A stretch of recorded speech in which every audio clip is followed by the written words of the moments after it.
हरे कृष्ण। हरे कृष्णा बेटा दीदी, हरे कृष्णा। समर्थ प्रभु जी, दंडवत प्रणाम। प्रणाम प्रभु जी। कैसे हैं माता जी? ठीक हैं? ठीक है, आप ठीक हो? मैं भी ठीक हूँ। समर्थ प्रभु ठीक हैं? ऑफिस ऑफिस जाते हैं कि नहीं?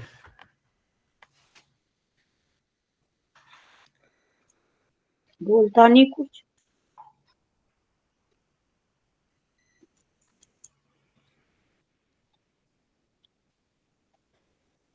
ज्वाइन करके रखा है, कहीं गया होगा।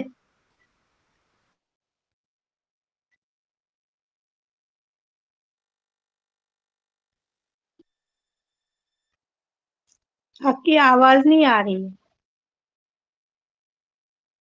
आवाज नहीं आ रही राजू आपकी।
हरे कृष्णा। नेट में कुछ गड़बड़ आज भी है, कट गया। हरे कृष्णा आपकी प्रभु जी, आवाज दंडवत नहीं आ प्रणाम। रही है। अब आ हरे रही है, कृष्णा पहले प्रभु नहीं आ जी, रही। हरे कृष्णा, दंडवत प्रणाम आपके हरे कृष्ण। चरणों में। आवाज नहीं आ रही है प्रभु जी तो गड़बड़ आपकी। चल रहा है आजकल। ओके, चलिए भजन करते हैं प्रारंभ। कोई भक्त भजन गाना चाहते हैं तो उनका स्वागत है। कौन सा भजन गाना चाहते हैं वो भी बता दीजिए। राधा कुंड तट कुंज कुटीर, गोवर्धन पर्वत यमुना तीर। ठीक है, शुरू कीजिए। राधा कुंड तट कुंज कुटीर, गोवर्धन पर्वत यमुना तीर। राधा कुंड तट कुंज कुटीर गोवर्धन पर्वता यमुनतीर कुसुम सरोवर मानस गंगा कालिंदी विपुल तरंगा कुसुम सरोवर मानस गंगा कालिंद निंदिनी विपुल तरंगा वंशीवट गोकुल धीर समीरा वृंदावन तर लित कवनीर वंशी वाट गोकुला धीरा समीर वृंदावना तरु लतिकावनीर खंग मुंग कुल मलय बतास मयूर भ्रमर मुरली विलास खग मृग गोल मलय बतास मयूर भ्रमर मुरली विलास राधा कुंड कुंज कुटीर गोवर्धन पर्वत यमुना तीर राधा कुंड तट कुंज कुटीर गोवर्धन पर्वत यमुनतीर वेणु मृग पद मेघ माला बसंत शंखा शंख शंख करताला वेणु सिंह पदार्चना मेघमाल वसंत शंख शंख करताल युगल विलासे अनुकूल जानी लीला विलास उद्दीपक मानी युगल विलासे अनुकूल जानी लीला विलासे उद्दीपक मानी ये सब छोड़त कहीं नहीं जाऊं ये सब छोड़त परन हराऊं यही सब छोड़त कहीं नहीं जाऊं यही सब छोड़त परन हराऊं भक्ति विनोदा कहे सुन काना तुई उदीपक हमारा पराना बखती विनोद कहे सुन गाना तो याऊ दीपक अमर परान राधा कुंड तट कुंज कुटीर गोवर्धन पर्वत यमुना तीर राधा कुंड तट कुटीर पर्वता यमुनातीर। जय भक्ति विनोद ठाकुर, भक्ति विनोद ठाकुर, भक्ति विनोद ठाकुर, भक्ति विनोद ठाकुर। जय भक्ति विनोद ठाकुर, भक्ति विनोद ठाकुर, भक्ति विनोद। हरे कृष्णा कृष्ण कृष्ण हरे हरे, हरे राम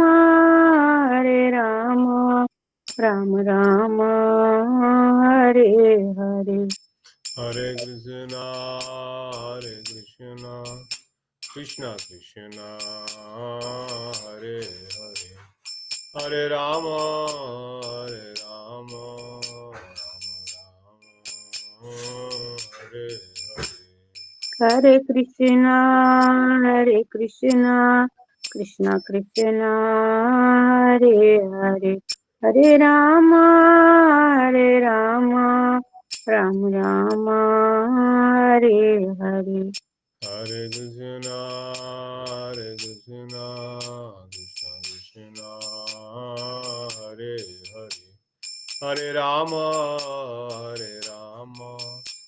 राम राम हरे हरे। जय सच्चिनंदन जय गौर हरि, सच्चिनंदन जय गौर हरि। जय सच्चिनंदन जय गौर हरि, सच्चिनंदन जय गौर हरि। हरि बोल हरि बोल हरि बोल हरि बोल। जय गौरा हरि बोल हरि बोल हरि बोल हरि बोल। जय जय गुरुदेव गुरुदेव गुरुदेव गुरुदेव। जय जय गुरुदेव गुरुदेव गुरुदेव गुरुदेव। पढ़ना इसका अनुवाद या पढ़िए। इस पदावली में श्री राधा कृष्ण की लीलाओं का उद्यापन की वस्तुओं का वर्णन करते हुए कह रहे हैं। ओ राधा कुंड का परम रमणीय तट, जिसके किनारे अनेक कुंज जो कि छोटे छोटे वृक्षों से आवृत होकर कुटीर सदृश प्रतीत होते हैं, जिनमें राधा कृष्ण की अत्यंत ही रहस्यमय लीलाएं होती है। पास ही गिरिराज जी की, जो कृष्ण की गोचरण भूमि है, जिनकी गुफाओं में अनेक लीलाएं होती है। मानसी गंगा, जिसमें कृष्ण एवं गोपियां नौका विहार करती थी। यमुना की ऊंची ऊंची तरंगे, वंशीवट गोकुल, जहाँ कृष्ण की बाल लीलाएं हुई है।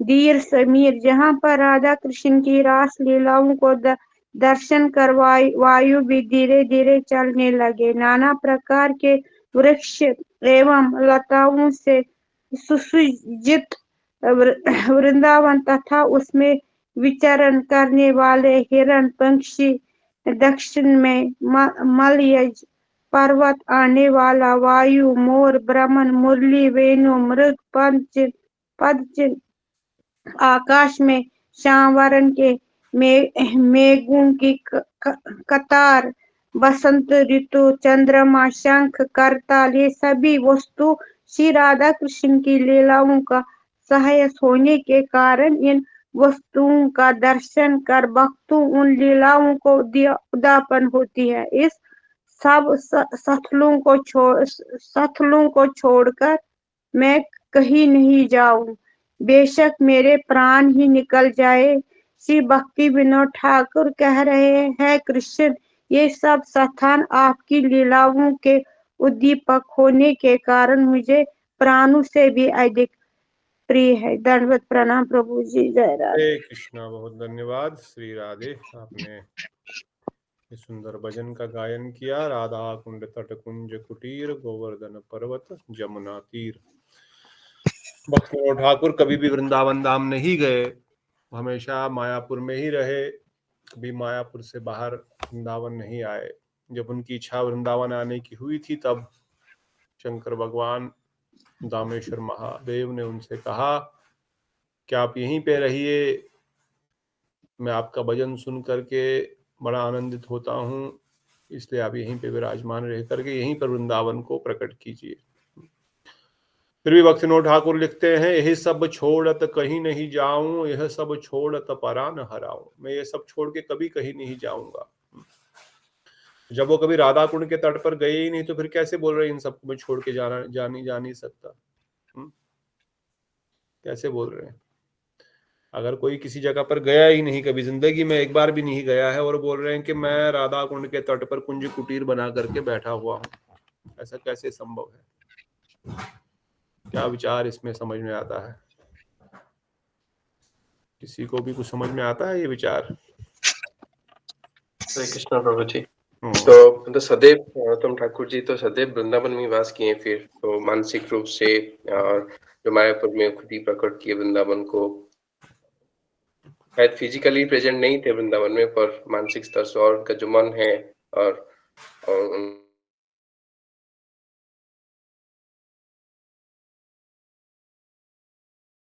हमारा मन कहाँ पर है वहीं पर हमारा वास है।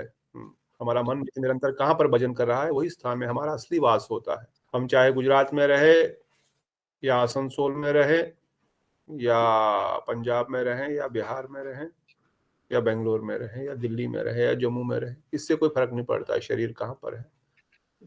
नित्य निरंतर मेरा मन कहाँ पर वास कर रहा है। भजन करते समय, कथा करते समय, कथा सुनते समय, प्रसाद बनाते समय, भोग लगाते समय, हमेशा मेरा मन किस स्थान पर विराजमान है उसका फल है। इसलिए भक्तिनोद ठाकुर नित्य निरंतर राधा कुंड के कुटीर में ही अपना भजन करते हैं। वो यमुना किनारे ही निरंतर स्थान पाए हुए हैं। तो इन भजन के माध्यम से हमको शिक्षा दे रहे हैं कि हमको भी मानसिक रूप से निरंतर वृंदावन में ही वास करना है, नवदीप धाम में ही वास करना है,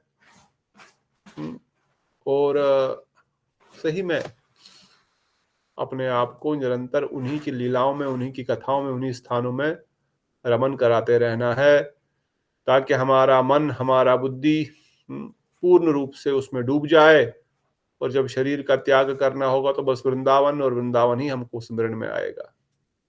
तो इसलिए भक्तिनोद ठाकुर ने इस प्रकार के भजनों के द्वारा हमको शिक्षा प्रदान करी है। तो सभा को आगे बढ़ाते हुए परम आराध्य गुरुदेव नितलीला प्रविष्टोम विष्णुपाद परमहंस परिवजिकाचार्य वरष्टोत्तर सतश्रीश्वर भक्तिवेदांत नारायण गोसाई महाराज जी के अभय चरणों में कोटि कोटि दंडवत प्रणाम अर्पण करते हैं। उनके हेतु कृपा की प्रार्थना करते हैं। भक्तिवेदांत स्वामी प्रभुपाद समस्त रूपानुग गुरुवर्ग नंदन गौर हरि पंचतत्व ठाकुर राधा गोविंद ललिता विशाखा जो समस्त मंजूरी विंद के चरणों में कोटि कोटि प्रणाम करते हुए उनके हेतु कृपा की प्रार्थना करते हैं।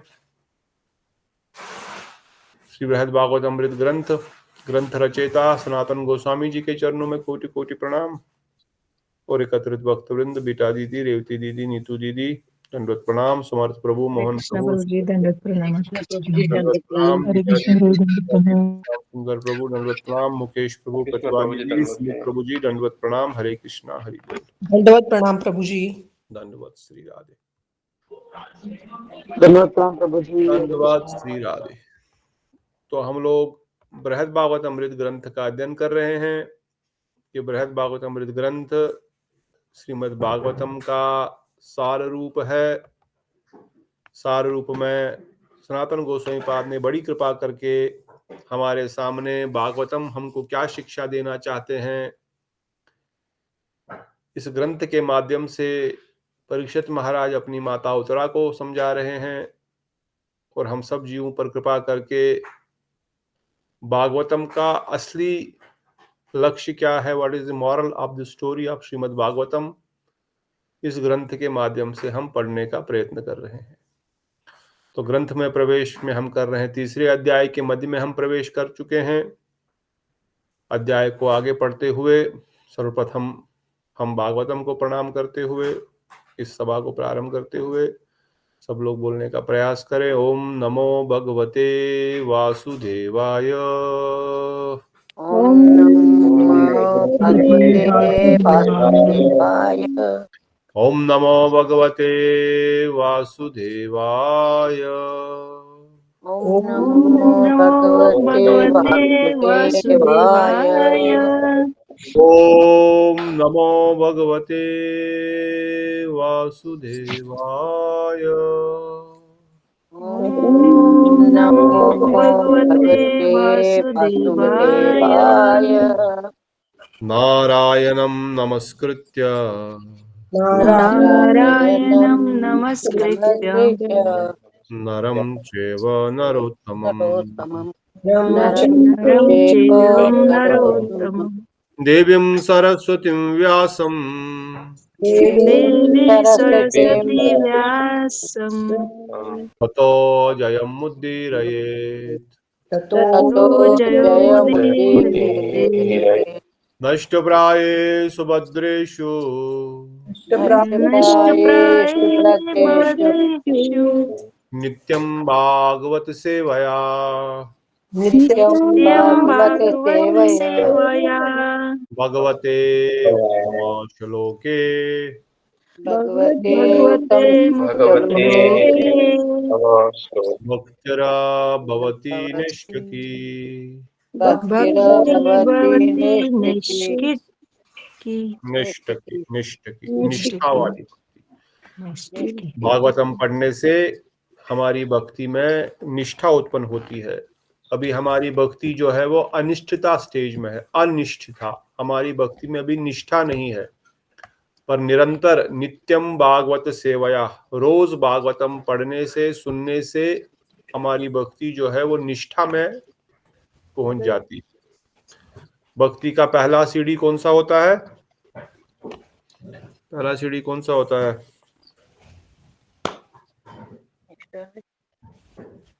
बताओ माताओं, बंधुओं, देवियों, मेरी अपनी प्यारी आत्माओं, बताओ। सेवा। भक्ति का क्रम जो है, स्टेप बाय स्टेप। सबसे पहले अगर किसी भी जीव को भक्ति में आना चाहिए, आने का जो उसका क्वालिफिकेशन है या पहला स्टेज है या पहला स्टेप है, कौन भक्ति कर सकता है, कौन भक्ति करेगा, क्या चाहिए उसके लिए, बेसिक क्वालिफिकेशन क्या चाहिए, बताइए बताइए। नीतू जी शर्माइए मत, गलत सही कोई बात नहीं। प्रभु जी क्या बताया? दास्यम। भक्ति के लिए सबसे पहली क्वालिफिकेशन क्या है? What is the first step of भक्ति? भक्ति की पहली सीढ़ी श्रद्धा।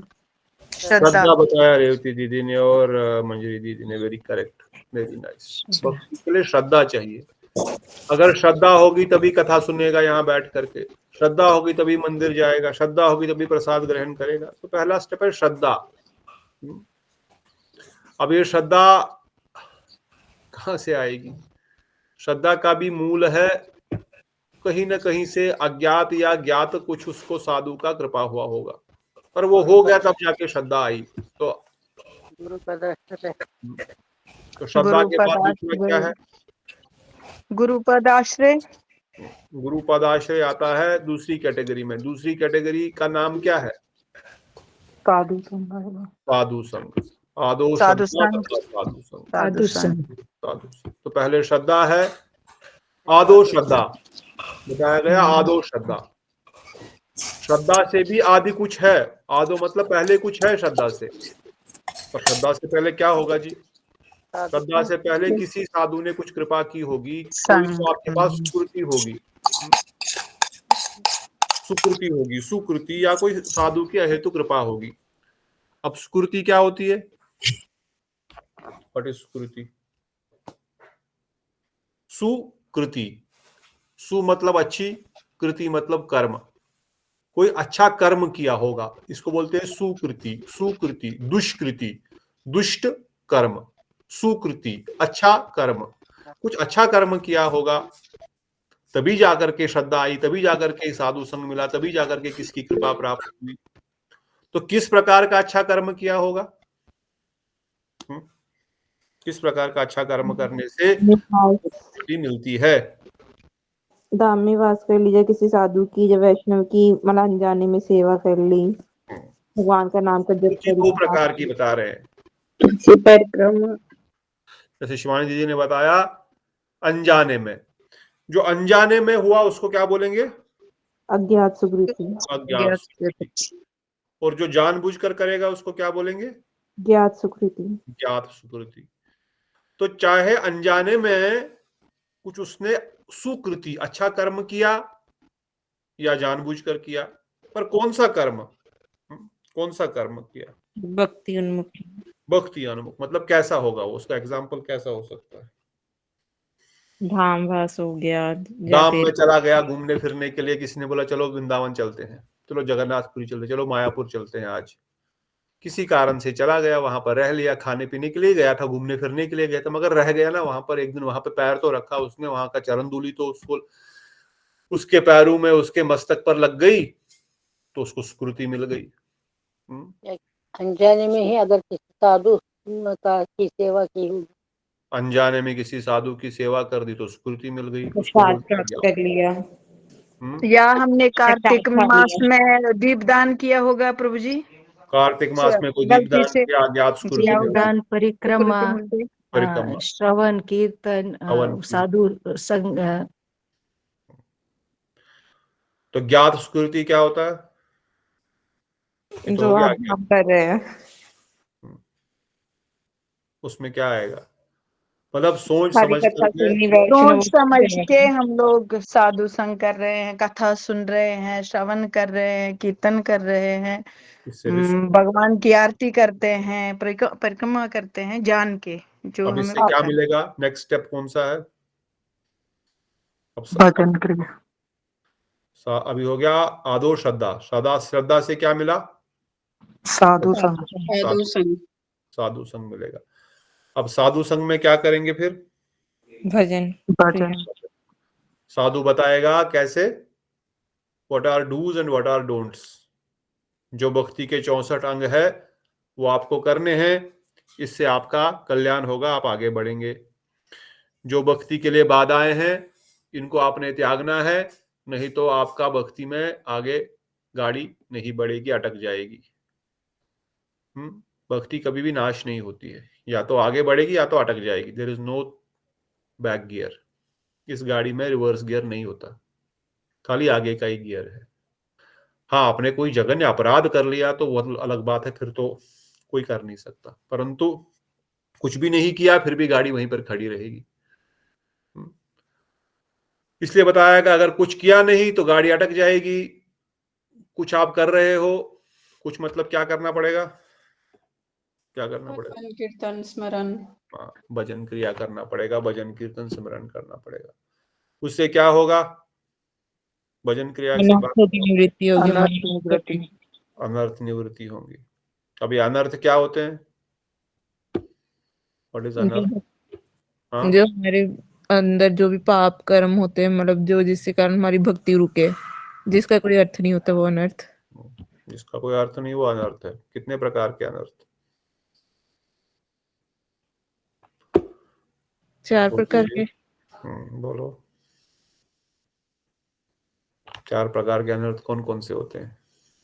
दुष्कृति युक्त अनर्थ, सुकृति युक्त अनर्थ,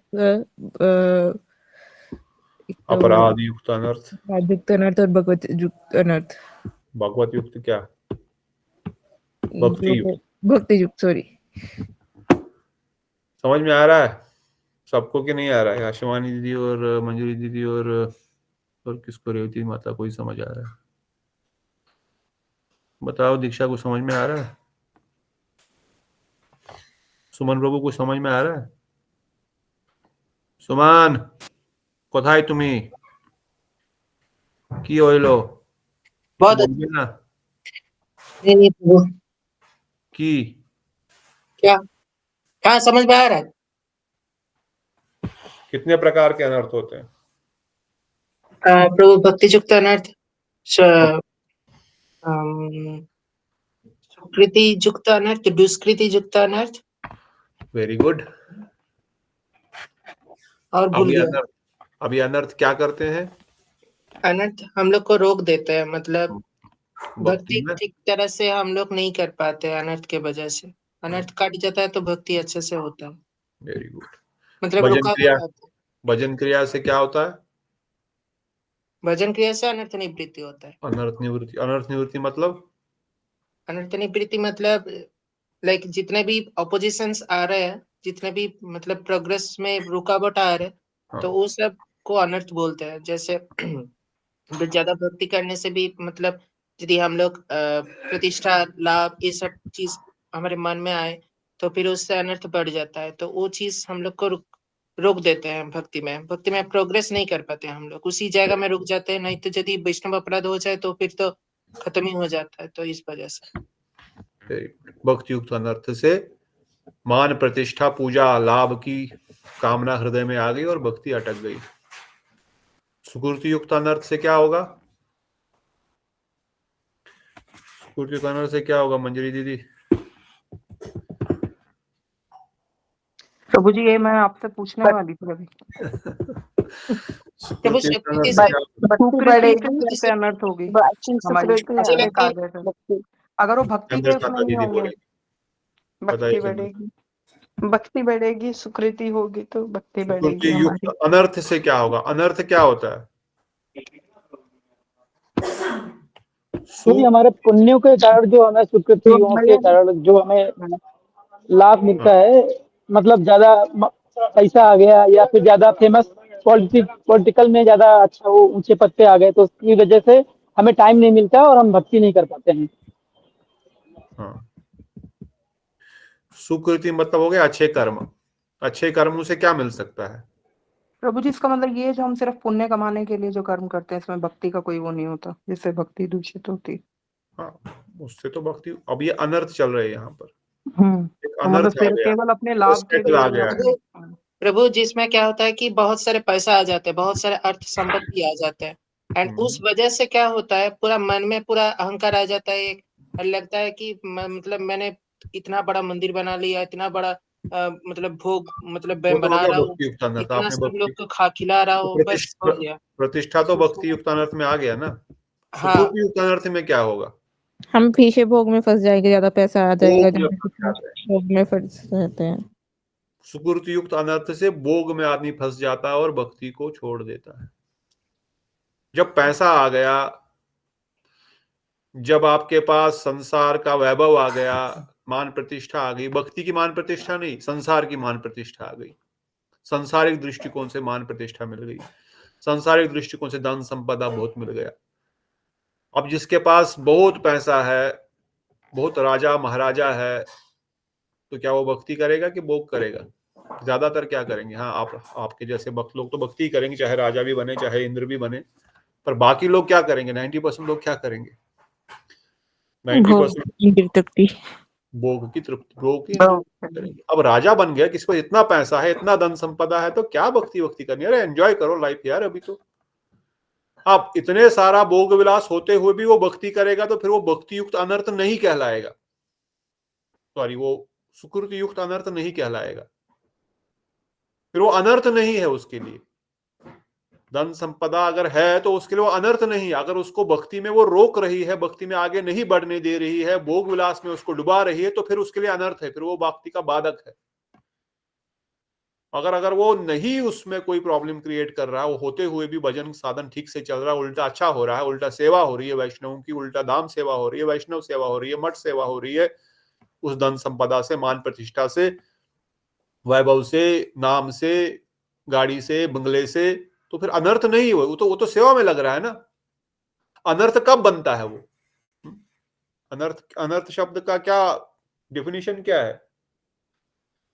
जब हम उसको भगवान की सेवा में नहीं बाधा बनती है, वो बाधा को बनता है। हाँ, जब वो ऑब्स्टेकल बन गया भक्ति अपने में, इसमें लगाते हैं, भोग अपने में भोग लग में गया लगाते हैं, तो हो गया कबाड़ा। हाँ।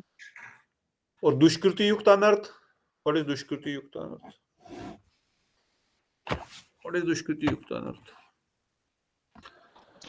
हमारे पाप का कारण जो हमें कष्ट होता है, उसकी वजह से हम भक्ति नहीं कर पाते हैं, इसलिए वो दुष्कृति युक्त अनर्थ है। हमारे दुष्कृतियां जो है, जो गलत काम हमने जीवन में किए हैं, उनके कारण से हमको शारीरिक दृष्टिकोण से कोई कष्ट आ रहा है, दुष्कृति, bad karma, due to bad karma some obstacle is coming. कैसा ऑब्स्टेकल आ सकता है? दुष्कृति युक्त अनर्थ, बीमार पड़ गया,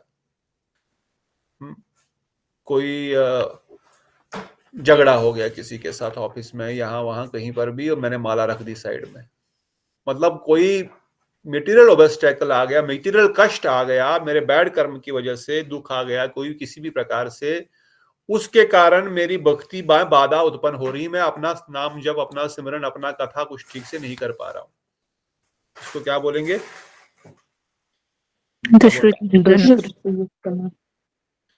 ओके। और अपराध युक्त अनर्थ? जो कोई कुछ अपराध, सेवा में कुछ अपराध किया हो। अपराध वैष्णव कितने प्रकार के होते हैं बताओ शुभम प्रभु?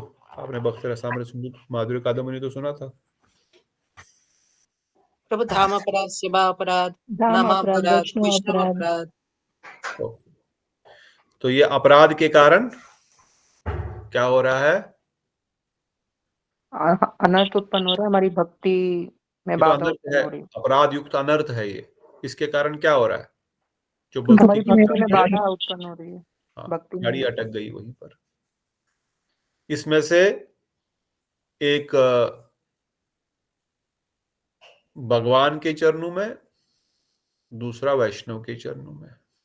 एक आश्रय जाति अपराध है, एक विषय जाति अपराध है। विषयी है भगवान, भगवान के चरणों में अपराध हो गया फिर भी भगवान क्षमा कर देंगे, पर वैष्णव में अपराध हो गया तो फिर भगवान भी क्षमा नहीं करते। इसलिए आश्रय जाति अपराध और विषय जाति अपराध को ध्यान में रखना है। आश्रय जाति अपराध में दाम भी आएगा, सेवा भी आएगी, क्योंकि सेवा तो ठाकुर की करेंगे। विषय जाति अपराध में नाम अपराध, और आश्रय जाति अपराध में वैष्णव अपराध, इवन नाम अपराध। नाम भी आश्रय है। अभी हमारे लिए साधक के लिए नाम साधना है। जब सिद्ध अवस्था में पहुंचेंगे तो ये सिद्धि बन जाएगी, तब ये विषय बन जाएगा, क्योंकि तभी हमको आनंद प्रदान करेगा नाम। पर अभी हमारे लिए साधना है। इसलिए नाम का अपराध और वैष्णव का अपराध ज्यादा डेंजरस है। सेवा अपराध हो भी गया, नाम अपराध से खत्म, नाम करने से खत्म हो जाएगा। दाम अपराध हो भी गया तो दाम की परिक्रमा करने से खत्म हो जाएगा। अगर नाम अपराध नहीं करना है, और नाम अपराध कितने हैं? नाम अपराध 10। सेवा अपराध कितने हैं? 32। 32 और 32।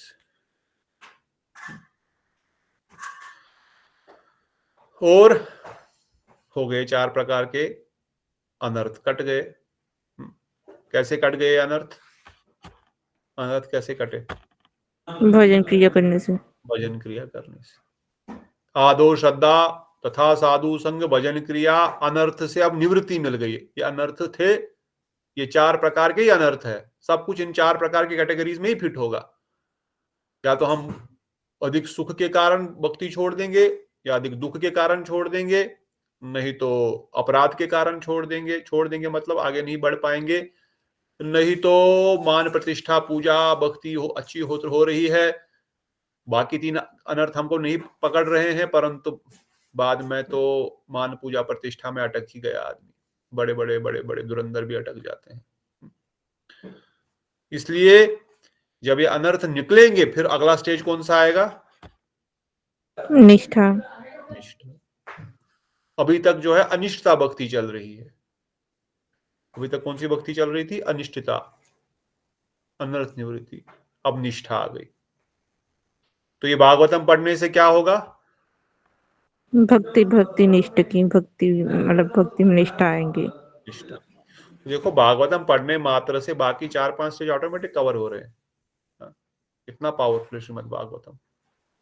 सुखदेव गोस्वामी कहते हैं भक्तिर भवती निष्ठ की नित्यम भागवत सेवया नष्ट प्रायेषु अभद्रेषु, आपके नष्ट हो जाएंगे। नष्ट प्रायः, ऑलमोस्ट, प्रायः मतलब ऑलमोस्ट, प्रायः ऑलमोस्ट इज द प्रायः वर्ड। 99% आपके अनर्थ जो है नष्ट प्रायेषु अभद्रेषु, सुभद्रा का नष्ट नहीं हो रहा है यहाँ पर, सुअभद्रे। यहाँ सुभद्रा देवी को नष्ट करने के लिए नहीं हम पढ़ रहे हैं। नष्ट प्रायेषु अभद्रेषु, इसलिए शब्द है सुअभद्रेषु, इसलिए ध्यान से पढ़ना है। क्या होगा? नष्ट प्रायः अभद्र, हमारे जो अनर्थ है, जो हमारे अभद्र है, वो ज्यादातर 99% नष्ट हो जाएंगे। और क्या होगा फिर उसके बाद? भक्तिर भवती निष्ठ की, भक्ति में जो है निष्ठा आ जाएगी। निष्ठा आएगी। ठीक है कि नहीं? किससे होगा ये? भागवत पढ़ने से। भागवत सेवया। ये बताया। इसलिए श्रीमद् भागवतम के प्रथम स्कंद के द्वितीय अध्याय के 18वें श्लोक में सुत गोस्वामी वर्णन करते हैं, नष्ट प्राये स्वभद्रेषु नित्यम भागवत सेवा। जो नित्य रोज भागवत पढ़ेगा, अर्थात Bhagavatam does not mean only book Bhagavatam, anything which is related to Bhagavatam, जो भी भगवत भक्ति रूपी ग्रंथों को पढ़ेगा, विशेषकर भागवतम पढ़ेगा, बृहद भागवतम पढ़ेगा, चैतन्य चरितामृत पढ़ेगा, या भक्ति संबंधी कोई भी ग्रंथ पढ़ेगा, उसको क्या होगा? भगवते उत्तम श्लोके, जो भगवान के, भगवती या भक्तों के जो उत्तम श्लोक है, भगवान का उत्तम श्लोक भी नाम है एक, भगवान के जो ये भागवतम के जो उत्तम श्लोक है, इससे क्या होगा? भक्ति भवती निष्ठ की, आपकी भक्ति जो है वो निष्ठा के स्टेज पे आ जाएगी। इसलिए श्रवण का इतना ज्यादा महत्व बार बार हमारे शास्त्रों में कहा गया है। तो उसी श्रवण विधि से नारद मुनि प्रयाग के राजा, दक्षिण प्रदेश के राजा, स्वर्ग के राजा, ब्रह्मांड के राजा, और ब्रह्मांड के परे जो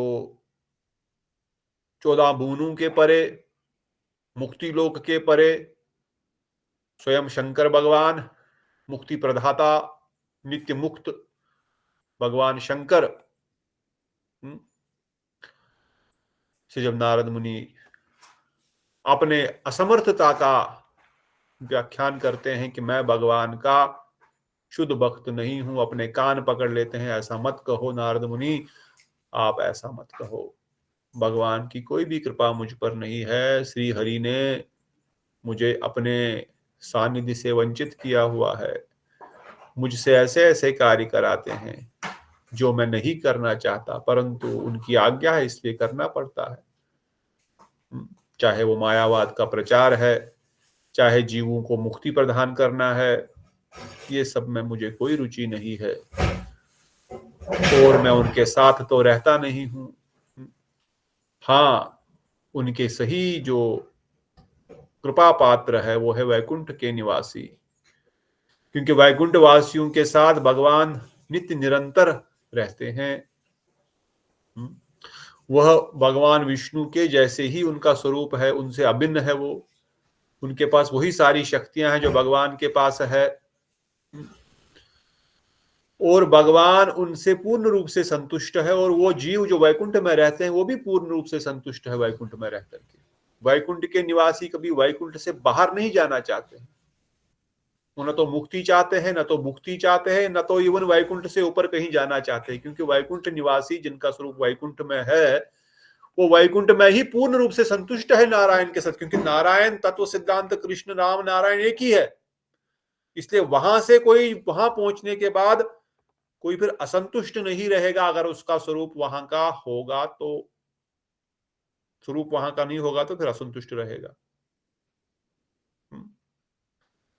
तो इसलिए वो अगर इस जगत में आते भी है वैकुंठवासी, अपनी मर्जी से आते हैं, भगवान की सेवा के लिए आते हैं, और भगवान की सेवा के लिए अलग अलग रूप धारण करते हैं। गणेश जी भी वहां पर विराजमान है, बाकी सब देवता, इंद्र भी वहां पर विराजमान है, ब्रह्मा जी भी एक रूप में वहां पर विराजमान है। अर्थात जो इंद्र भक्ति करके हो सकता है वैकुंठ जगत को प्राप्त किया होगा, स्वर्ग में रहकर भी उसने भक्ति की होगी, हो सकता है ऐसा कोई इंद्र रहा होगा, इसलिए तो वैकुंठ लोक में इंद्र भी रहता है, पर इंद्र की तरह नहीं, भगवान के दास की तरह, चतुर्भुज नारायण रूप धारण करके। वहां पर गणेश जी भी, अरे शिवलोक से गणेश जी वहां पर क्या करने आए? हाँ, गणेश जी ने भी भगवान की ऐसी भक्ति करी और वो वैकुंठ प्राप्त कर लिए, क्योंकि शंकर भगवान खुद बोलते हैं, मैं भी यहाँ पर सेवाएं इसीलिए कर रहा हूं ताकि मैं भी वैकुंठ में प्राप्त कर सकूं। ऑल्दो अपने सेवा में तल्लीन है, पर चाहते हैं मैं भी वैकुंठ जाना चाहता हूं अल्टीमेटली। ऑल्दो विष्णु तत्व ही है, स्वयं विष्णु ही है एक प्रकार से, पर फिर भी उनकी लालसा वैकुंठ जाने की है। तो गणेश जी भी वहां पर विराजमान है। किस रूप में विराजमान है, एक बार डिस्कस किया था ना। गणेश जी कैसे, किस रूप में रहते हैं वैकुंठ में, क्या नाम था,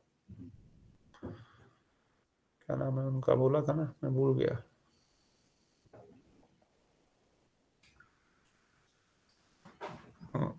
मेरी आवाज आ रही कि नहीं? आ रही प्रभु, याद नहीं आ रहा।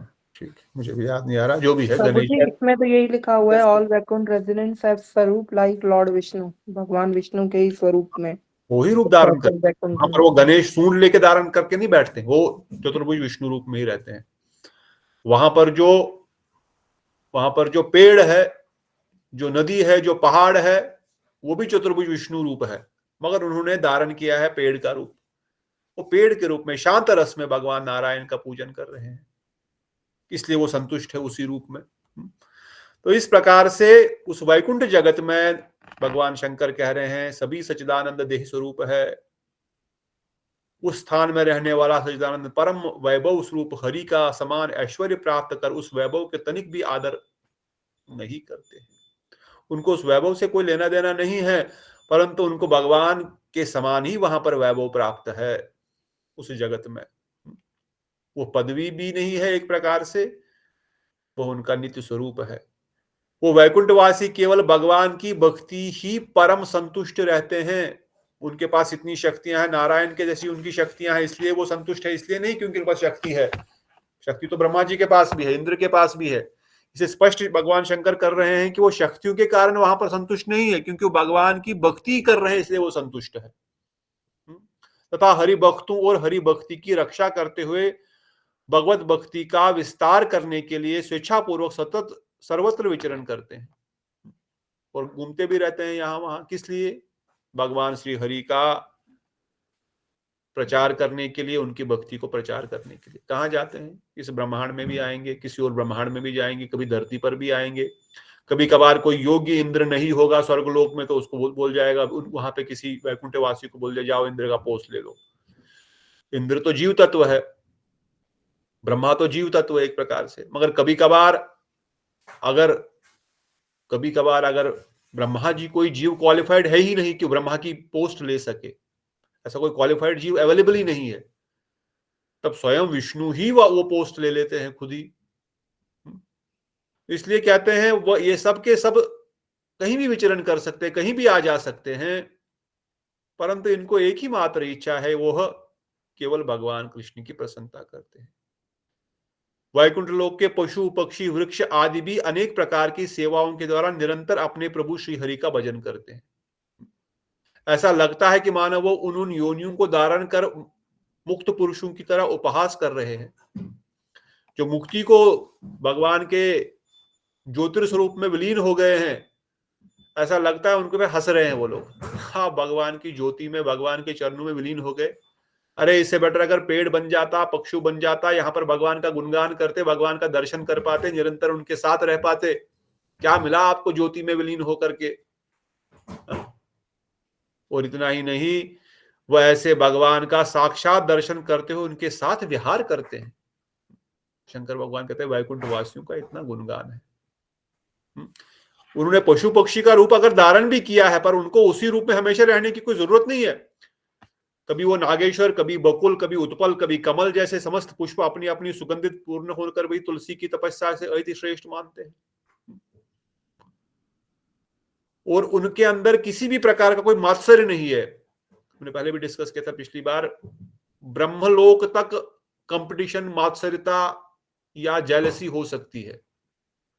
ब्रह्मलोक से बाहर जाने के बाद, जो ब्रह्मलोक से बाहर वैकुंठ में चला गया, उसके अंदर किसी भी प्रकार का ईर्ष्या नहीं होती। जब तक ईर्ष्या है तब तक इस जगत में है।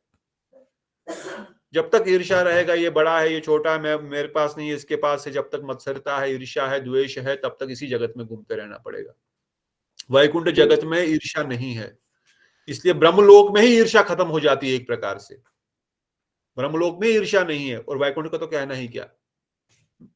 परंतु अगर ब्रह्म में लोक में कभी कभार आ भी सकता है मन में कि भाई, परंतु वैकुंठ जगत में किसी भी जीव को, मुक्त जीव को किसी भी दूसरे जीव के प्रति कभी भी किसी प्रकार से ये भावना नहीं रहती है कि मैं उससे श्रेष्ठ हूं।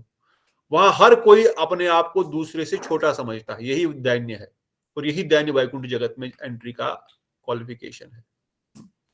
इसलिए कहते हैं वहां इसी अंश के समाधान के लिए मुक्ति इत्यादि श्लोक कहा गया है। जो ऊपर बताया गया, मुक्ति वालों के लिए परिहास कर रहे हैं कि भाई काश आपने वैकुंठ जगत का प्राप्ति की होगी। नारद मुनि से प्रश्न करते हैं गोप कुमार अगले अध्याय में, जब आएगा शायद अब याद रहे न रहे। बोलते हैं मुक्ति वाले लोग तो बड़े क्वालिफिकेशन, बड़े क्वालिफाइड लोग हैं। इन्होंने तो बहुत मेहनत की, इनके पास तो ईर्ष्या नहीं, दम्भ नहीं, कपट नहीं, भोग करने की इच्छा नहीं, किसी प्रकार का कोई संसारिक भोग, सब कुछ त्याग दिया है इन्होंने। ईर्ष्या, दम्भ, कटप, मान, प्रतिष्ठा, भोग त्याग, सब कुछ त्याग दिया है।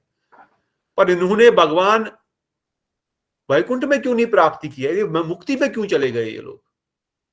इनके पास तो they are really qualified to go to mukti, to Vaikuntha, क्योंकि इनके पास ईर्ष्या नहीं, दम्भ नहीं, कपट नहीं, कोई संसार की भोग की इच्छा नहीं। Why didn't they go to the Vaikuntha and enjoyed service of Narayan?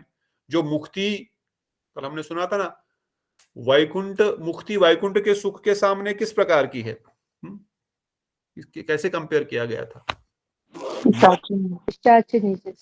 पिशाचिनी से कंपेयर किया गया। मगर वैकुंठ के सुख और मुक्ति के सुख को अगर कंपेयर किया जाए तो क्या बताया था? वैकुंठ के समुद्र से एक बूंद की तरह। बहुत सुंदर प्रतिभा दीदी और मुकेश प्रभु।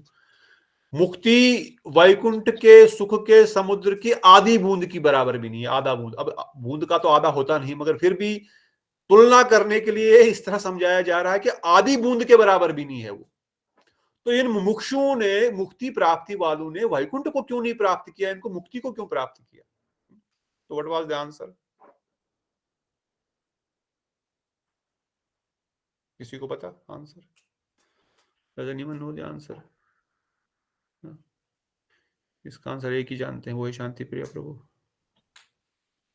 प्रभु जी प्रश्न फिर से बताना, समझ नहीं आया एक बार। जो मुक्ति वासी है, जो मुक्ति लोग को प्राप्त करते हैं, जो मुमुक्षु जिनको कहते हैं, इनके पास सारी क्वालिफिकेशन है वैकुंठ में जाने की। इनको संसार के भोग की कोई इच्छा नहीं है, जो इंद्र ब्रह्मलोक तक। इनके अंदर कोई द्वेष नहीं, कोई किसी प्रकार की कोई ईर्ष्या नहीं। इनके अंदर विनम्रता है, इनके अंदर सारे गुण है वैकुंठ जाने के लिए। पर फिर ये वैकुंठ क्यों नहीं गए, मुक्ति क्यों गए? ये प्रश्न, यही प्रश्न है नारद मुनि को, यही प्रश्न गोप कुमार पूछते हैं। जब मैं मुक्ति, सेवा भाव नहीं होगा और जो जिसके अधिकारी हैं, सेवा भाव नहीं होगा। सेवा भाव क्यों नहीं होगा? तो मुझे हो सकता है उन्होंने पहले से ही गोल ऐसा स्टेप नहीं किया होगा, पहले ही मुझे मुक्ति लोक ही चकी जाना है। भजन मुक्ति के लिए किया होगा। Very good. प्रभु जी, भगवान का स्वरूप कोई नहीं है ना, तो फिर जब स्वरूप ही नहीं उनके लिए कुछ मायने रखता, तो फिर वो आगे उनसे संबंध कैसे होगा? सेवा भाव कहाँ से आएगा, ना भक्ति भाव आएगा? क्यों नहीं हुआ? प्रभु जी उनकी इच्छा होगी, ज्योति तकी और उन्होंने वो भजन, घूमते रहते हैं। प्रभु जी उनकी इच्छा होगी, वही उसी मतलब उन्होंने भजन किया होगा, उनको मुक्ति चाहिए। तो नारद मुनि कहते हैं साधन काल में उन्होंने मुक्ति को लक्ष्य केंद्रित करते हुए अपना पूरा साधन किया। तो जैसे आपने बोला उनकी इच्छा वही होगी, या समर्थ प्रभु ने बोला कि भाई वो मुक्ति ही चाहते हैं, मुकेश प्रभु बोले, है ना, सब लोग बोले थोड़ा थोड़ा। स्वरूप तो मुक्ति का किसी का नहीं है। स्वरूप तो मतलब कोई पेड़ का कोई स्वरूप है, पेड़ का कोई अलग अलग, आम है तो आम है, केला है तो केला है, सेब है तो सेब है। कुछ न कुछ स्वरूप तो है, परंतु अंधेरे में किसी बीज को रख दिया जाए तो वहां पे तो कोई स्वरूप दिखेगा ही नहीं, वो तो सब अंधेरा है। तो स्वरूप तो उनका है कहीं ना कहीं। पर साधन काल में मुक्ति की अभिलाषा करने के कारण, मुक्ति को केंद्र में रखने के कारण उनको मुक्ति लोक में प्रवेश मिला। Although they are qualified to go to mukti, but because their sadhana, their goal during sadhana was not correct. Their goal during sadhana was not correct. इसलिए गुरुदेव वर्णन करते हैं सबसे पहले क्या फिक्स करो? गोल, लक्ष्य को करो, फिर साधन भजन शुरू करो। पहले गोल फिक्स करो, फिर साधन करो। जाना कहाँ है पहले वो डिसाइड करो, फिर वहां जाने की तैयारी करो, कपड़ा पैक करो, पैसे उठाओ, टिकट निकालो, बाद में पहले डिसाइड करो जाना कहाँ है। परंतु बहुत विडंबना है। हमारे परम पूज्य दंडी महाराज बोलते थे, I have seen devotees 30 years, 40 years, full-time devotees, brahmacharis, sannyasis. They have been serving, doing a lot of service from so many years, but they don't have clarity of goal yet. They are saying we are doing it, we will get something. भगवान खुद ही कुछ देंगे। That is the problem. तो इसलिए नारद मुनि ने गोप कुमार को कहा, भाई इसलिए पहले गोल फिक्स करो, अपने गोल को फिक्स करो। इसलिए ये कृष्ण को प्राप्त कर सकते थे, वैकुंठ जगत प्राप्त कर सकते थे, परंतु ये मुक्ति में पहुंच गए। तो इसलिए यहाँ पर प्रश्न, यहाँ पर ये बताया गया कि उन पे ये पशु पक्षी पहाड़ हंसते हैं। हाँ, व्हाट इज द क्वेश्चन? प्रभु जी, जो वैकुंठ में है, जैसे हमने कहा कि ब्रह्मलोक से वैकुंठ तक जा सकते हैं, और या फिर हम जीव तत्व हैं तो मतलब कि चांस होता है कि वहां अपना गोलोक धाम तक, तो वैकुंठ धाम से भी उनको गोलोक धाम जाने का होता है इच्छा, या फिर वो जा सकते हैं वहां तक? अगर उनका स्वरूप वैकुंठ का ही होगा तो फिर उनका नहीं होगा। अगर उनका स्वरूप वैकुंठ का नहीं, अयोध्या का है, द्वारिका का है, वृंदावन का है, तो वहां पर भी वो संतुष्ट नहीं रहेंगे। वही गोप कुमार की जर्नी में हम आगे आगे सुनेंगे। फिर उनको वहां से आगे जाने का रास्ता मिलेगा और आगे बढ़ेंगे ही बढ़ेंगे, रुकेंगे नहीं, अटकेंगे नहीं। हमने सेकंड अध्याय में सुनेंगे, उसकी जर्नी में हमको ये क्लियर हो जाएगा। But what do you think, I mean जो उन्होंने सुना है सेकंड चैप्टर, ज्यादा कृपा किस पर थी, जन शर्मा पर के गोप कुमार पर? जैन शर्मा पर। कौन बोल रहा गोप कुमार? वो हाथ खड़ा करे। अच्छा, जिन्होंने सुनी नहीं कथा तो क्या बोलेंगे? ठीक है, जन शर्मा पर कैसे और गोप कुमार पर कैसे?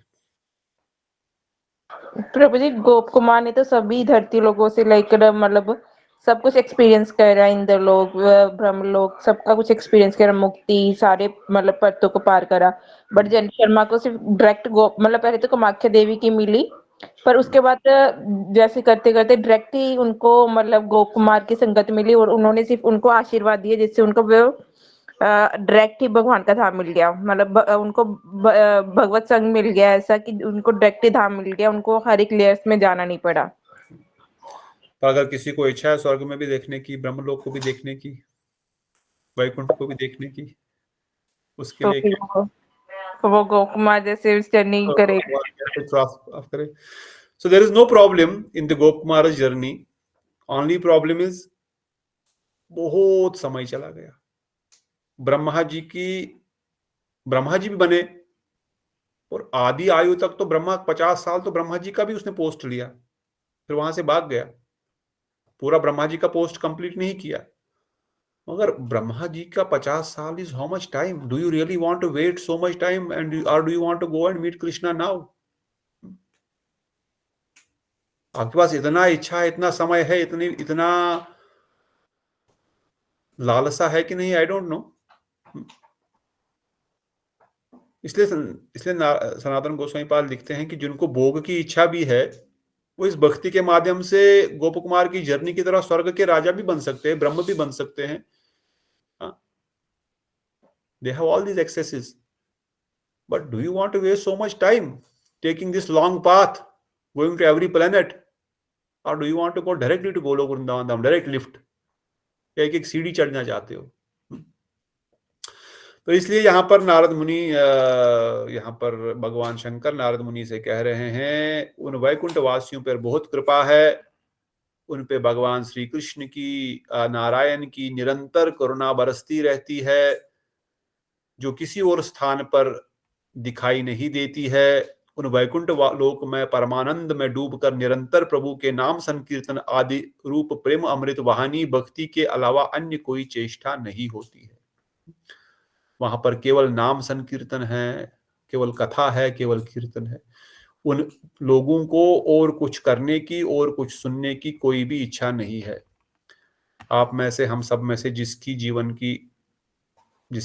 में, जिसके हृदय में केवल ये इच्छा बाकी रह गई है कि कीर्तन सुनूं, कथा करूं, कथा सुनूं, बस यही रोज चलता रहे। हाँ, आज परिस्थितियों के कारण मैं नहीं कर पा रहा हूं, नहीं कर पा रही हूं, क्योंकि परिस्थिति है, काम भी है, जॉब भी है, पुत्र भी है, परिवार भी, पर मेरी इच्छा तो केवल कथा कीर्तन चलता रहे, 24 घंटा चलता रहे, और कुछ ना हो, और कुछ नहीं चाहिए मुझे। तो जब ऐसी स्टेज आ जाएगी तो वैकुंठ की टिकट गारंटेड हो गई है। तब तक, जब तक ऐसी स्टेज आने का मतलब ऐसी लालसा हृदय में आ जाएगी। पर कैसे आएगी? जब निरंतर कथा सुनेंगे, कथा में आनंद रस कानों में जाने लगेगा, तो फिर आप लगा यार कथा और घंटा चले, और 2 घंटा चले, और 3 घंटा चले। अच्छा, ये खत्म होगी तो कोई दूसरी मिले। अच्छा, कथा खत्म होगी, थोड़ा कीर्तन करें, थोड़ा भजन करेंगे, थोड़ा आरती होगी। तो इस प्रकार से वैकुंठ निवासी निरंतर केवल इसी रस में डूबे रहते हैं, जो परमानंद, जो सही में रस है। शंकर भगवान कहते हैं ये सही में रस है। वो भी निरंतर कीर्तन ही कर रहे हैं, परंतु उनके कीर्तन में और वैकुंठ वासियों के कीर्तन में अंतर है, क्योंकि यहां पर साक्षात जिनका कीर्तन कर रहे हैं वो सामने मंद मंद मुस्कान से हंस रहे हैं। उनका दर्शन ऐसा है, उनका दर्शन ऐसा है कि गोप कुमार देख करके बेहोश होकर के गिर पड़े। उनका दिव्य शरीर है गोप कुमार का, साधारण नहीं था, पर वो दिव्य शरीर भी भगवान के दर्शन के सुख की अनुभूति को बर्दाश्त नहीं कर सका, उसको एब्जॉर्व नहीं, उसको पावर को अपने अंदर धारण नहीं कर पाया, इसलिए वो बेहोश होकर के गिर गए। तब जब नारायण ने उठाया तो और उनको सुख की अनुभूति की कैपेसिटी बढ़ गई। भी हमारे शरीर के अनुसार हमारी सुख की अनुभूति की कैपेसिटी लिमिटेड है, देवताओं के भोग की और सुख की कैपेसिटी और अधिक है।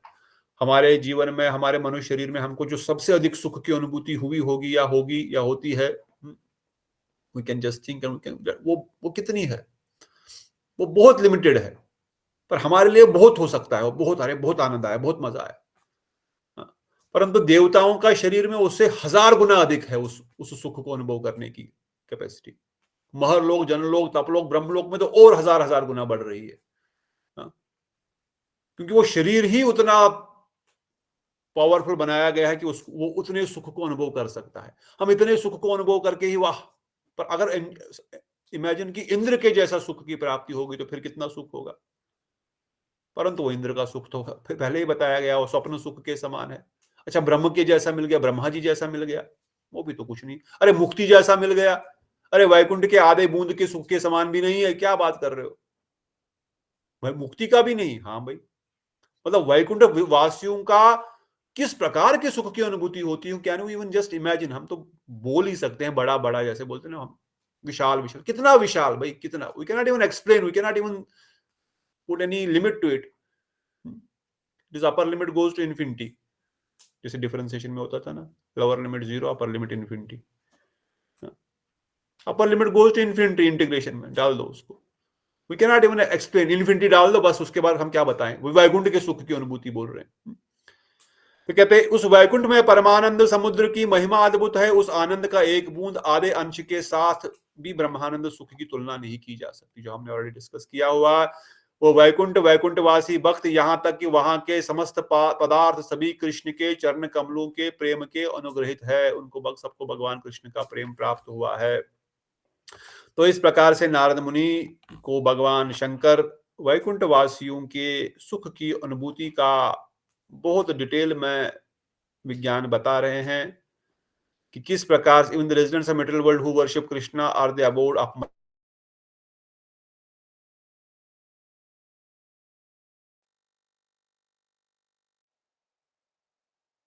हरे कृष्ण प्रभु जी, आवाज नहीं आ रही। आवाज से चली गई।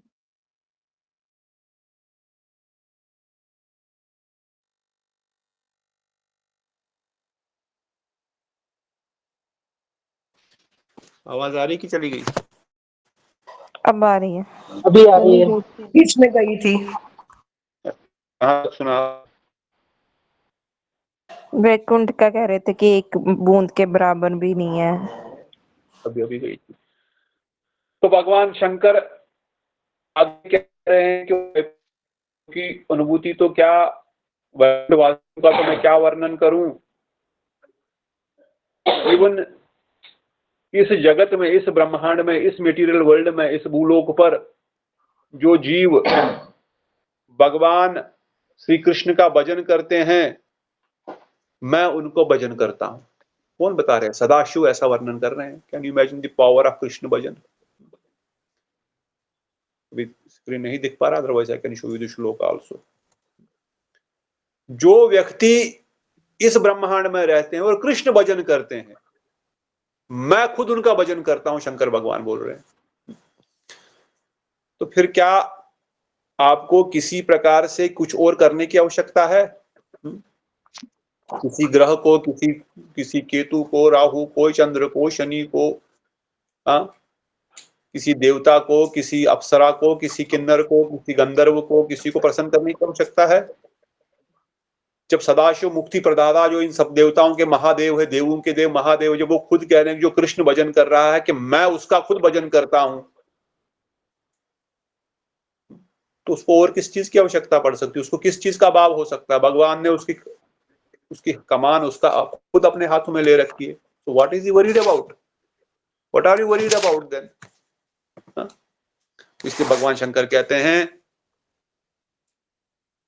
क्योंकि उन भक्तों ने केवल कृष्ण प्रेम को ही अपना लक्ष्य केंद्रित किया हुआ है, उनको अगर मैं संसार के भोग विलास दे भी दूं तो वो क्या करेंगे? उसका उनको चाहिए ही नहीं। वो तो प्रेम, वो तो भगवत भक्ति में आनंद ले रहे हैं ना। उनको संसार के भोगों को, विलासों को, ऐश्वर्यों को लेकर क्या करना है? हाँ,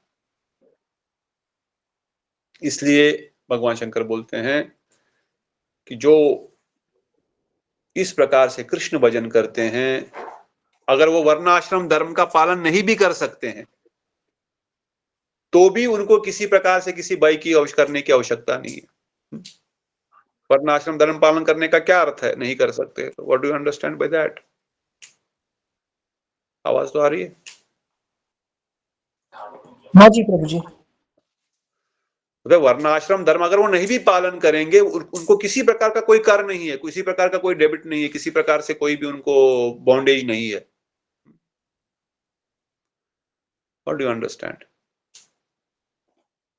अगर वो भक्ति करता है, अगर वर्णाश्रम धर्म पालन भी नहीं करता, तो भी भगवान को सब कुछ देखेंगे, तभी वो भगवान को प्राप्त कर सकता है। क्या नहीं करेंगे? वर्णाश्रम पालन नहीं करेंगे मतलब क्या नहीं करेंगे? जो अपने आश्रम के, जो अपने गृहस्थ या कुछ भी अपना ब्रह्मचारी, जो 4 हमारे वर्ण है, जो हमारे 4 आश्रम, उसके अकॉर्डिंग हम पालन नहीं भी करते नियमों का। समझो कोई ब्रह्मचारी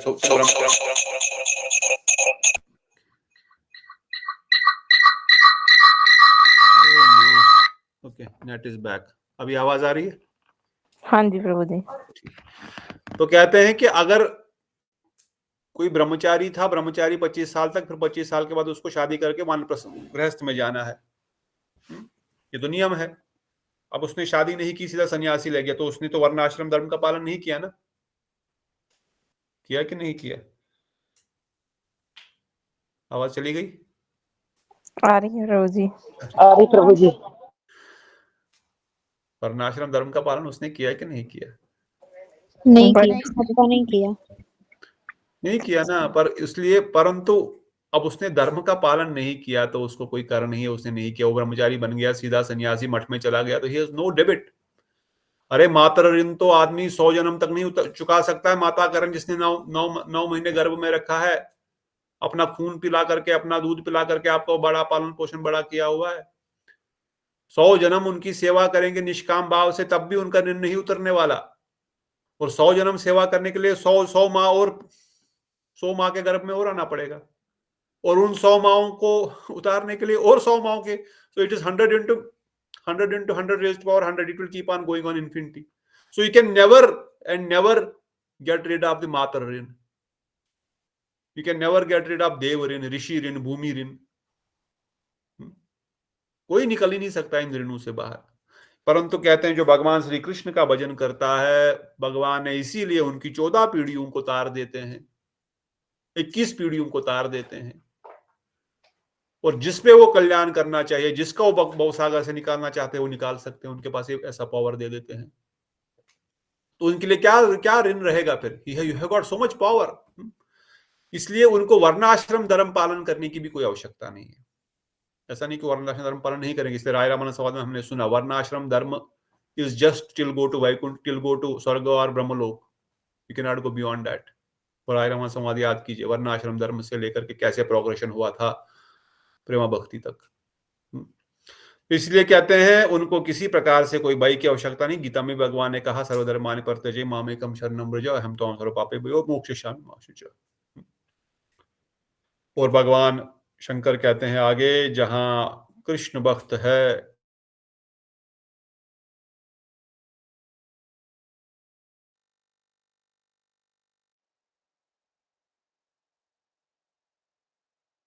हरे कृष्णा। फिर से वॉइस फिर से आवाज नहीं आ रही प्रभु जी। हरे कृष्णा।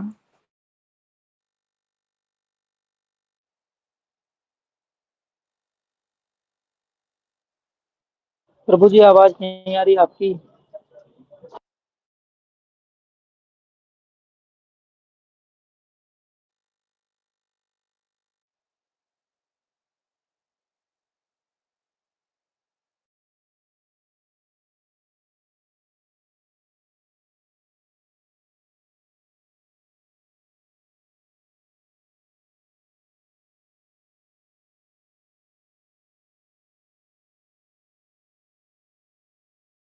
नहीं प्रभु जी, नहीं आ रही।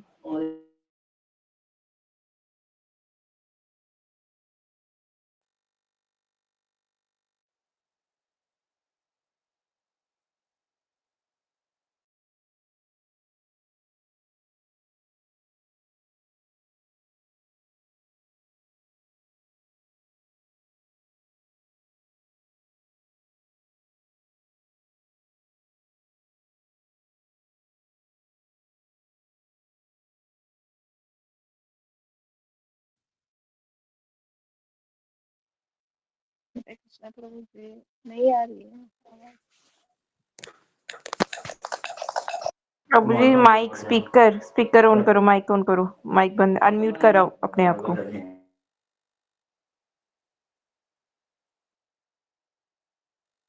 ओके, आवाज कब से चली गई थी? वर्ण आश्रम धर्म का पालन नहीं किया, फिर भी उसको भगवान ठीक, ज्यादा दूर नहीं गए थे। तो इसलिए वर्णाश्रम धर्म पालन करे न करे उनको भगवत प्राप्ति होती ही है। और भगवान श्री हरि कहते हैं अगर कोई व्यक्ति जहां रहे वही वैकुंठ है, और फिर भी भक्त इस जगत में तो वैकुंठ प्राप्त उनको है ही, फिर भी वो भगवान के सानिध्य में, भगवान के चरणों में रहना चाहते हैं, उनका साक्षात सेवा करना चाहते हैं, इसलिए भगवान उनको अपने निज वैकुंठ में निवास दे देते हैं। अदरवाइज वो अगर इस जगत में रहकर भी रोज कथा कीर्तन महाप्रसाद सेवा कर रहे हैं तो वो यहीं पर वैकुंठ में है, उनको क्या चिंता है उस वैकुंठ में जाने की। पर यहाँ पर साक्षात उनको नारायण का दर्शन नहीं हो रहा है, उस विरह के कारण वो वहां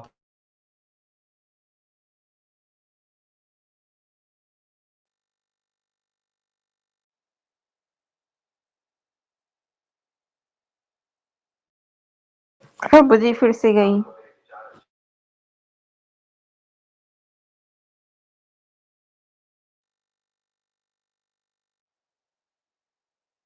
प्रभु जी आवाज नहीं आ रही।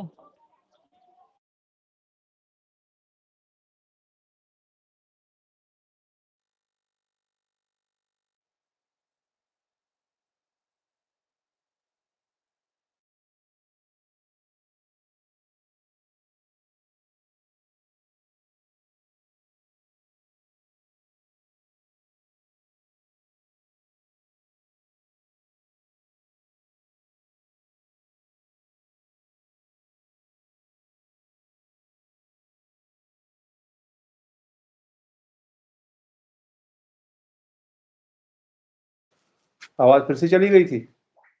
प्रभु जी जी प्रभु जी अभी गड़बड़ हो रहा है तो नेटवर्क का। हरि बोल, Hare Krishna. Am I audible? हाँ जी प्रभु जी। ओके, आई थिंक आवाज फिर से चली गई। तो इन शॉर्ट समय भी हो गया। शंकर भगवान का वैकुंठ वासी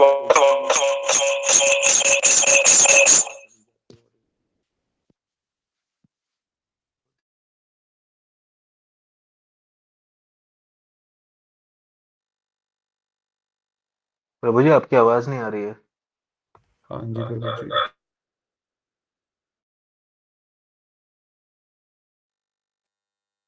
I will be on mobile now so that there is no confusion. बार नेट आ जा रहा है आज।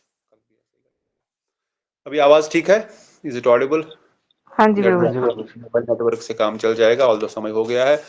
तो अंत में शंकर भगवान का वैकुंठ वासियों का गुणगान करने के बाद श्लोक संख्या 62 से माता पार्वती वैकुंठ वासियों में विशेष रूप से माता लक्ष्मी का गुणगान करती है।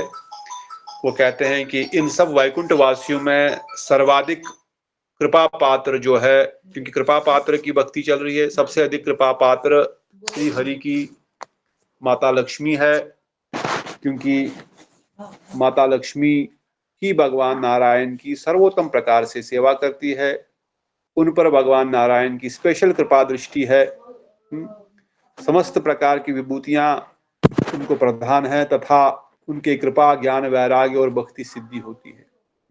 माता पार्वती इस प्रकार से नारद जी को वर्णन करती है कि वैकुंठ वासियों में भी कौन सर्वश्रेष्ठ भगवान का कृपा पात्र है। श्री लक्ष्मी जी, नारद जी जैसे उनका भजन करने वाले सभी व्यक्तियों को परित्याग करके तपस्या द्वारा निरपेक्ष भगवान की आराधना करके उन्हें अपने प्रियतम रूप में वरण किया है। कि लक्ष्मी जी ने समस्त चीजों को छोड़ दिया है और केवल नारायण को ही स्वीकार किया है, इसलिए उनकी विशेष कृपा पात्र वो है। इतना ही नहीं है नारद मुनि, माता लक्ष्मी देवी जो है वह बहुत सुंदर है। फिर उनके सुंदरता का वर्णन करते हैं श्लोक संख्या 37 ऑनवर्ड्स। उनके स्वरूप, उनके सुंदरता इन द सेंस उनका फिजिकल सुंदरता का वर्णन करते हैं, उनके कैरेक्टर का वर्णन करते हैं, किस प्रकार से वो कितनी विनम्र है और कितना निरंतर भगवान नारायण के चरणों में उनकी सेवा करती रहती है।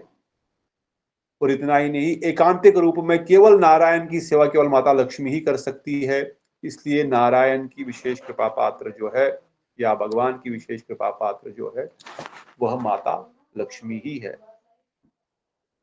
बात समझ, आवाज तो आ रही है? Am I audible still? हाँ जी प्रभु जी। तो इतना कह करके महाराज परीक्षित ने अपनी माता उत्तरा से कहा।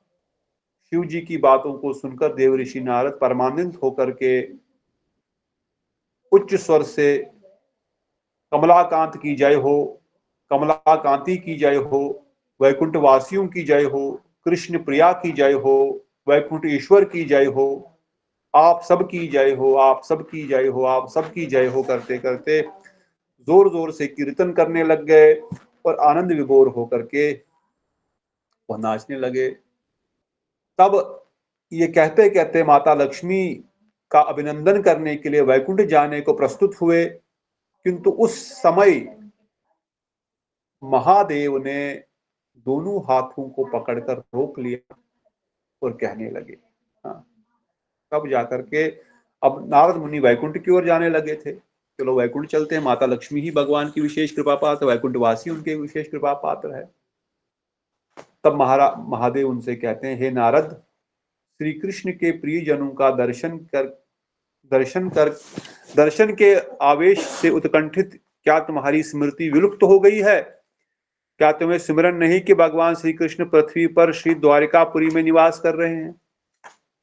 अभी जब भगवान कृष्ण का अवतरण हुआ है उस समय वैकुंठ में तो भी कृष्ण नहीं है, अभी कुछ समय के लिए वो इस जगत में आए हुए हैं। जब भगवान भगवान श्री कृष्ण आते हैं तो समस्त अवतार, समस्त प्रत्यावेश अवतार, समस्त मनवंतर अवतार, पूर्ण पुरुष अवतार, ये सब भगवान के साथ आ जाते हैं।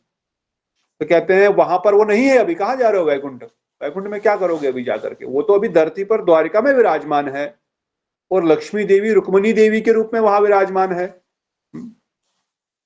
तो और एक स्वरूप में वह वामन देव के रूप में पाताल लोक में विराजमान है और लक्ष्मी जी वहां पर भी विराजमान है। तो आप क्या कीजिए, उस द्वारिकापुरी में भगवान श्री कृष्ण के चरण कमलों की सेवा के लिए संपूर्ण महालक्ष्मी रुक्मिणी देवी स्वयं सदा सर्वदा विराजमान होती है। अतएव हे ब्राह्मण, आप यहां पर बैठिए, मैं धीरे धीरे गुप्त रूप से आपके कान में एक रहस्य बात कहूंगा, आप परम श्रद्धा पूर्वक उसका श्रवण कीजिए। अब शंकर भगवान एक स्क्रिप्ट बात कहने वाले हैं, वो स्क्रिप्ट क्या कहेंगे वो हम कल सुनेंगे। थोड़ा सा समय आगे जा रहा है, मतलब थोड़ा सा समय ज्यादा लग रहा है। also we thought we will do summary but we are doing little more than summary but no problem। ये अच्छा टॉपिक है, यहाँ से थोड़ा सा हम आगे बढ़ेंगे। तो शंकर भगवान नारद मुनि के कानों में चुपके से क्या स्क्रिप्ट बात कह रहे हैं। स्क्रिप्ट बात तो हम सब जानते ही है। आप प्रहलाद जी के पास जाइए। प्रहलाद जी के पास है। क्यों प्रहलाद जी के पास जाइए? क्यों जाइए प्रहलाद जी के पास? क्योंकि वह भगवान श्री कृष्ण के अधिक कृपा पात्र है। हाँ, ज्यादा उत्तम कृपा पात्र प्रहलाद महाराज ही है। महाराज जी, ब्रह्मा जी से, इवन मुझसे, इवन गरुड़ जी से जो उनके वाहन है, इवन माता लक्ष्मी से भी, पार्वती को नहीं बताते, धीरे धीरे बोलते हैं, माता लक्ष्मी से भी अधिक कृपा पात्र जो है वो प्रहलाद महाराज है उनके। अतः प्रहलाद ही कृष्ण का श्रेष्ठ भक्त है। अरे लक्ष्मी जी तो निरंतर सेवा में लगी हुई, और प्रहलाद जी कैसे श्रेष्ठ हो गए? वो तो वैकुंठ में निवास करिए, तो पाताल लोक में रहते हैं। तो जो निरंतर साथ में रह रहा है, अभी बोला साथ में नहीं हूं, तो वो परम प्रिय भक्त होता है। अब वो तो पाताल लोक में रह रहे, तो वो कैसे परम प्रिय भक्त हो गया? ये प्रश्न आ सकता है। तो इसी प्रश्न के उत्तर में भगवान शंकर नारद मुनि को प्रहलाद की भक्ति की क्या वैशिष्ट है, क्या विशेषता है, और क्यों just doing service, direct service in one mood and in second mood is more important than the previous mood। how भावनाओं को कैसे प्रधानता दी जाएगी, सेवा को कैसे प्रधानता दी जाएगी, किस चीज को प्रधानता दी जाएगी भक्ति में, क्यों प्रहलाद की भक्ति श्रेष्ठ है, विशेष क्या है उसमें, ये हम आगे सुनेंगे। आज की कथा में किसी का कोई प्रश्न है तो हम ले सकते हैं। ऑल्दो नेटवर्क बीच में थोड़ा खराब हुआ, इस कारण से कुछ समय हमारा खराब हो गया। Any question, any comments, anything anyone want to add?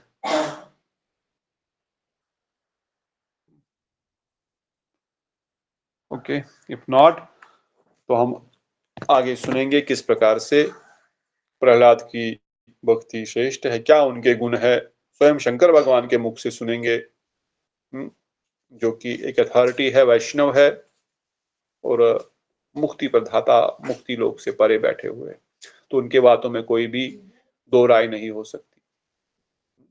तो कल हम आगे सुनेंगे, तब तक के लिए बोलो वैष्णव ठाकुर भगवान शंकर की जय, बोलो श्री नारद मुनि की जय, बोलो श्री बृहद भागवत अमृत ग्रंथ की जय, बोलो सनातन गोस्वामी पाद की जय, बोलो अनंत अनंत कोटि वैष्णव वृंद की जय, राधा गोविंद गोपीनाथ मदन मोहन ललिता विशाखा जू की जय, सचिनंदन गौर हरि की जय, चैतन्य प्रभु नित्यानंद श्री अद्वैत गदाधर शिवासदि गौर भक्त वृंद की जय, श्री प्रभुपाद की जय, श्री गुरु महाराज की जय, नित्याई गौर प्रेमानंदे हरि हरि हरि हरि हरे कृष्ण प्रभु की जय, हरे कृष्ण हरे कृष्ण प्रभु की प्रभु जय। धन्यवाद। दीप्तोषी दीदी, श्याम सुंदर प्रभु जी दंडवत प्रणाम, पद्मनिशा प्रभु जी दंडवत प्रणाम, दीक्षा दीदी दंडवत प्रणाम, दंडवत प्रणाम प्रभु जी, हरे कृष्ण।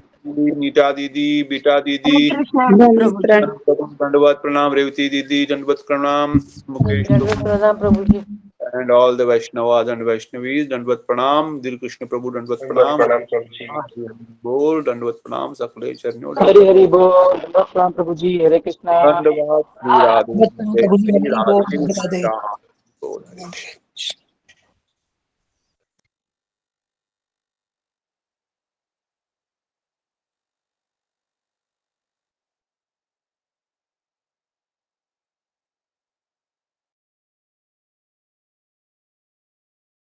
है।